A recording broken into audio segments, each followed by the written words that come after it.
كنت اعمل فرح، كان فرح صاحبتي وكده، فاحنا ماشيين عادي بنضحك نهزر في الشارع.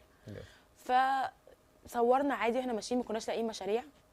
فماشيين المشاريع دي اللي هي ميكروباصات صح كده؟ يس.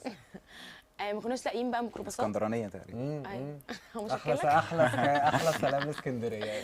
ركبت الميكروباص. بعد قبل ما كناش لاقيين خالص، فوقفنا بقى في الشارع قعدنا نضحك ونهزر لغايه ما صورت الفيديو ده قبلها بشهر. مره واحده لقيتني الساعه 3 الفجر ولا 12 قمت منزلاه، كان جايب لسه 3 لايكات. 3 لايكات بعد نمت صحيت لقيته جايب 100,000 لايك. سبحان الله. اوكي بس انت الاكونت بتاعك اصلا ما كانش فيموس يعني؟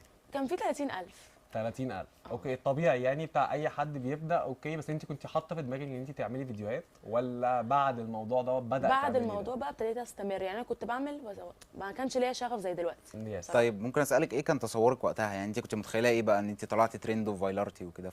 ايه بقى كان عملت رد ايه؟ فعلك؟ ما عملتش حاجه خالص عادي، مفيش اي حاجه؟ شهرتي والناس كلها بتتكلم وفريده وكده؟ كانوا بيشتموني مش عارفين اوصل لي. اصدقائك اللي